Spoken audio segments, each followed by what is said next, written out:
जयपुर में सीएम गहलोत के घर कांग्रेस विधायक दल की बैठक हुई, जिसमें सचिन पायलट भी शामिल हुए। राजस्थान में विधानसभा सत्र से पहले जयपुर में बीजेपी विधायक दल की बैठक हुई, जिसमें फैसला लिया गया कि कल सदन में अविश्वास प्रस्ताव लाया जाएगा। राम जन्मभूमि ट्रस्ट के अध्यक्ष महंत नृत्य गोपाल दास को कोरोना हो गया, जिसके बाद इलाज के लिए उन्हें लखनऊ के मेदांता अस्पताल में भर्ती करवाया गया। पूर्व राष्ट्रपति प्रणब मुखर्जी के परिवार ने उनकी सेहत से जुड़ी अफवाहों को गलत करार दिया। हालांकि अब भी उनकी हालत गंभीर बनी हुई है। कोरोना संकट के बीच 15 अगस्त समारोह के लिए गृह मंत्रालय और स्वास्थ्य मंत्रालय की तरफ से मेहमानों के लिए कुछ दिशा निर्देश जारी किए गए, जिनमें साफ किया गया कि अगर उन्हें कोरोना जैसे लक्षण दिखते हैं तो वो इस समारोह में हिस्सा न लें। खबर है कि पंजाब में 15 अगस्त के मौके पर माहौल खराब करने के लिए आईएसआई ने हिंदू नेताओं पर हमले की साजिश रची है। दिल्ली में स्वतंत्रता दिवस समारोह के लिए लाल किले पर फुल ड्रेस रिहर्सल की गई। ब्रिटेन में रहने वाले प्रवासी भारतीयों ने प्रधानमंत्री बोरिस जॉनसन को खत लिखा और 15 अगस्त के लिए भारतीय दूतावास पर सुरक्षा की मांग की, क्योंकि पिछले साल इसी दिन पाकिस्तान के इशारे पर कुछ लोगों ने वहां पथराव कर दिया था। केंद्र सरकार ने सुप्रीम कोर्ट में हलफनामा दाखिल कर नीट की परीक्षा ऑनलाइन करवाने से इनकार कर दिया। वैष्णो देवी मंदिर के 8 पुजारी कोरोना पॉजिटिव पाए गए। वायुसेना प्रमुख ने राजस्थान में पाकिस्तान सीमा के पास एक एयरबेस का दौरा किया और उन्होंने मिग-21 लड़ाकू विमान में उड़ान भी भरी। यूजीसी ने फाइनल ईयर की परीक्षाओं पर सुप्रीम कोर्ट में अपना जवाब दाखिल किया, जिसमें परीक्षाएं रद्द करने के दिल्ली और महाराष्ट्र सरकार के फैसले का विरोध किया गया। जम्मू कश्मीर के शोपियां में एक कार चोरी होने के बाद अलर्ट जारी कर दिया गया। जम्मू कश्मीर के अवंतीपुरा में सुरक्षा बल ने लश्कर ए तैयबा के 2 ठिकानों को तबाह कर दिया और काफी विस्फोटक भी बरामद किया। बंगाल में ममता सरकार ने 6ठी बार लॉकडाउन की तारीखों में बदलाव किया, जिसके बाद बीजेपी ने आरोप लगाया कि सरकार ने 28 तारीख को इसलिए लॉकडाउन हटाया क्योंकि उस दिन टीएमसी छात्र परिषद का स्थापना दिवस है। मुंबई के चेंबूर इलाके में एक मकान का हिस्सा गिर गया, जिसमें दबकर एक आदमी की मौत हो गई, जबकि 7 घायल हो गए। रामदास आठवले के बयान को शिवसेना ने खारिज कर दिया और महाराष्ट्र में 5 साल तक सरकार चलने का दावा किया। दिल्ली एनसीआर में देर रात से रुक रुक कर बारिश जारी है, जिसकी वजह से कई इलाकों में पानी भर गया और लोगों को ट्रैफिक जैम का भी सामना करना पड़ा। प्रधानमंत्री मोदी ने नया टैक्स पेयर चार्टर लागू कर दिया, जिससे टैक्स के बेवजह के मुकदमे और हेरफेर की आशंका खत्म हो जाएगी। कांग्रेस ने दिल्ली सचिवालय पर प्रदर्शन किया और कोरोना संकट में अपनी जान गंवाने वाले सफाई कर्मचारियों के परिवारों को 1 करोड़ की मदद देने की मांग की। लखनऊ के बहुजन समाज प्रेरणा केंद्र में मायावती की 3 मूर्तियां लगाएंगे। लखनऊ में राज्यसभा उपचुनाव के लिए बीजेपी उम्मीदवार जयप्रकाश निषाद ने अपना नामांकन दाखिल कर दिया। कांग्रेस ने अपने 2 विधायकों भंवरलाल शर्मा और विश्वेंद्र सिंह का निलंबन वापस ले लिया। महाराष्ट्र सरकार ने मराठा आरक्षण के दौरान आंदोलन में मारे गए लोगों के परिवारों को 10 लाख रुपए और परिवार के एक सदस्य को नौकरी देने का ऐलान किया। केंद्रीय मंत्री रविशंकर प्रसाद ने पटना में पीएमसीएच अस्पताल का दौरा किया और मरीजों के लिए किए गए इंतजामों की जानकारी ली। जम्मू में 15 अगस्त से पहले फुल ड्रेस रिहर्सल की गई। दिल्ली के बुराड़ी में कुत्ता घुमाने पर हुए विवाद में एक बुजुर्ग की हत्या कर दी गई।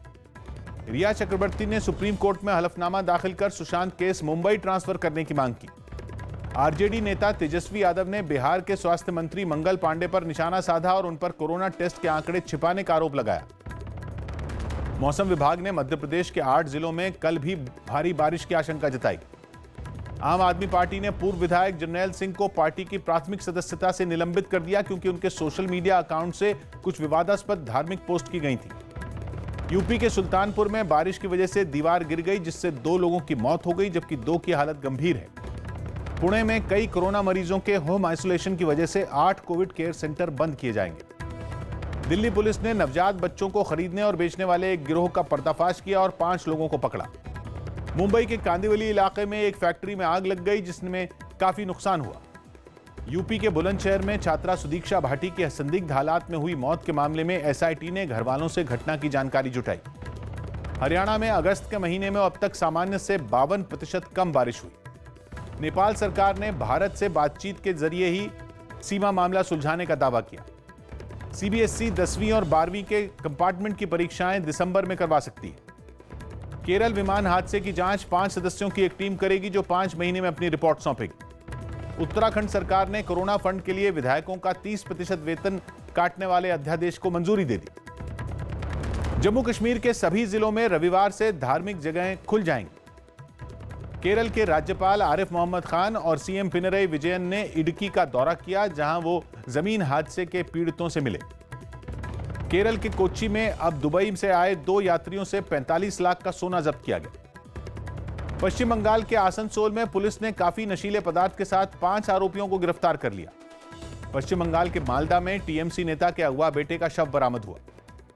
हिमाचल प्रदेश के कुल्लू में सतलुज नदी के तेज बहाव में फंसे कुछ लोगों को किसी तरह बचा लिया गया।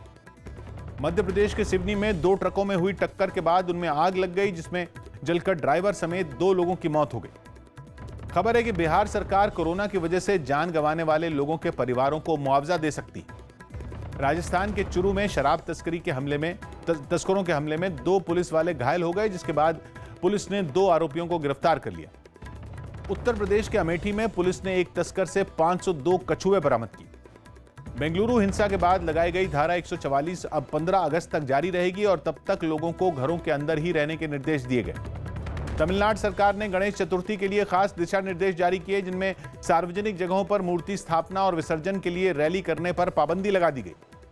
बंगाल के पश्चिमी मेदिनीपुर में रोक के बावजूद स्कूल खोलने पर एक हेडमास्टर को नोटिस भेजा गया। हरियाणा की रोहतक पुलिस ने मोटरसाइकिल चोरी करने वाले एक गिरोह के 4 आरोपियों को पकड़ लिया। हिमाचल प्रदेश के सिरमौर में एक बस खाई में गिर गई, जिससे ड्राइवर की मौत हो गई, जबकि 2 लोग घायल हो गए। यूपी के डीजीपी ने 15 अगस्त के लिए होटल और गाड़ियों की चेकिंग के खास निर्देश जारी किए और ड्रोन की उड़ानों पर नजर रखने को कहा।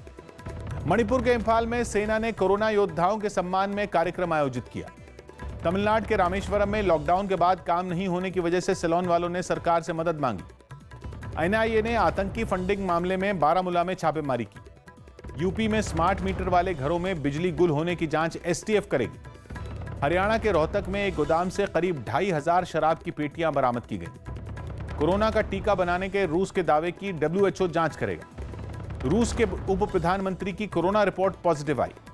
अफ्रीकी देश माली में राष्ट्रपति के इस्तीफे की मांग करते हुए हिंसक प्रदर्शन हुआ। फिलीपींस ने कोरोना के मरीजों के इलाज के लिए रूस से टीके लेने का फैसला किया। मेक्सिको में पिछले 4 महीने से बंद सिनेमाघर कुछ शर्तों के साथ खोल दिए गए। 5 महीने के लॉकडाउन के बाद स्कॉटलैंड के कई शहरों में स्कूल दोबारा खोल दिए गए। स्कॉटलैंड में एक ट्रेन पटरी से उतर गई, जिसमें 3 लोगों की मौत हो गई, जबकि कई लोग घायल हो गए। ऑस्ट्रेलिया में उसके यहां कोरोना के नए मरीजों की संख्या में पहले से काफी कमी आने का दावा किया गया। पीओके के मुजफ्फराबाद में सैकड़ों लोगों ने पाकिस्तान के खिलाफ प्रदर्शन किया और नीलम झेलम नदी पर चीन के बनाए जा रहे बांध पर अपना विरोध जताया। न्यूजीलैंड में 14 और लोगों को कोरोना हो गया, जो कि 2 दिन पहले कोरोना पीड़ित पाए गए परिवार के संपर्क में आए थे। बेलारूस में 6700 लोगों को हिरासत में लिया गया, जिन पर पिछले दिनों राष्ट्रपति चुनाव के दौरान हुए प्रदर्शनों में शामिल होने का आरोप है। थाईलैंड में फेरबदल के बाद बनी नई कैबिनेट ने राजा के सामने शपथ ली। इजरायल ने बैलिस्टिक मिसाइल का सफल परीक्षण किया। सेंसेक्स 59 अंक जबकि निफ्टी 8 अंक नीचे बंद हुआ। मारुति ने दावा किया कि उसकी ऑल्टो कार की बिक्री रिकॉर्ड 40 लाख के पार पहुंच गई। खुदरा महंगाई दर जुलाई में बढ़कर 6.93% पर पहुंच गई। सर्बिया के टेनिस खिलाड़ी नोवाक जोकोविच ने यूएस ओपन में हिस्सा लेने का फैसला किया, हालांकि उन्होंने पहले इस टूर्नामेंट में नहीं खेलने के संकेत दिए थे। आईपीएल से पहले महेंद्र सिंह धोनी का कोरोना टेस्ट हुआ, जो नेगेटिव निकला। बांग्लादेश की क्रिकेट टीम अक्टूबर में टेस्ट और T20 सीरीज खेलने श्रीलंका जाएगी। इंग्लैंड में पाकिस्तान के क्रिकेटर मोहम्मद हाफिज को कोरोना नियम तोड़ने पर आइसोलेशन में भेज दिया गया। रामनरेश सरवन ने निजी वजहों से इस साल कैरेबियन प्रीमियर लीग में नहीं खेलने का फैसला लिया। क्रिकेटर करुण नायर कोरोना से ठीक हो गए, जिसके बाद अब वो यूएई में आईपीएल में हिस्सा लेने जा पाएंगे। खबर है कि रविंद्र जडेजा निजी वजहों से चेन्नई सुपर किंग्स के कैंप का हिस्सा नहीं होंगे, जो 15 अगस्त से चेन्नई में शुरू हो रहा। कोरोना संकट के बावजूद बेंगलुरु में हॉकी खिलाड़ियों के कैंप लगाने की तैयारी तेज कर दी गई। इंग्लैंड की क्रिकेटर लॉरा मार्श ने सभी फॉर्मेट से संन्यास का ऐलान कर दिया। खबर है कि football club Juventus Cristiano Ronaldo को कोरोना संकट में बेच सकता है। उत्तर प्रदेश क्रिकेट संघ के अध्यक्ष और उद्योगपति यदुपति सिंघानिया का लंबी बीमारी से सिंगापुर में निधन हो गया। ओलंपिक्स की तैयारी के लिए भारतीय तीरंदाजों का ट्रेनिंग कैंप इसी महीने पुणे में शुरू होगा। पेरिस मैराथन को कोरोना के खतरे की वजह से रद्द कर दिया गया। कोरोना संकट के बीच अगले महीने स्विट्जरलैंड में होने वाली रोड साइकिलिंग चैंपियनशिप रद्द कर दी गई। बैडमिंटन खिलाड़ी सिक्की रेड्डी को कोरोना हो गया। ऑस्ट्रेलिया के मुख्य कोच जस्टिन लैंगर ने दुनिया भर के युवा खिलाड़ियों को सोशल मीडिया से दूर रहने की नसीहत दी। मेजबान इंग्लैंड और पाकिस्तान के बीच दूसरा टेस्ट मैच जारी है और अभी तक पाकिस्तान ने 3 विकेट पर 104 रन बना लिए। कॉमेडियन सुनील ग्रोवर मुंबई में CISF के कार्यक्रम में शामिल हुए और जवानों को मास्क बांटे। रणबीर कपूर और आलिया भट्ट ने कैंसर से जूझ रहे संजय दत्त का उनके घर जाकर हाल जाना।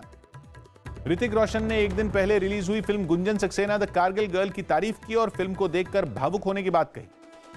गोवा सरकार ने international film festival of India तय समय यानी नवंबर में होने का दावा किया।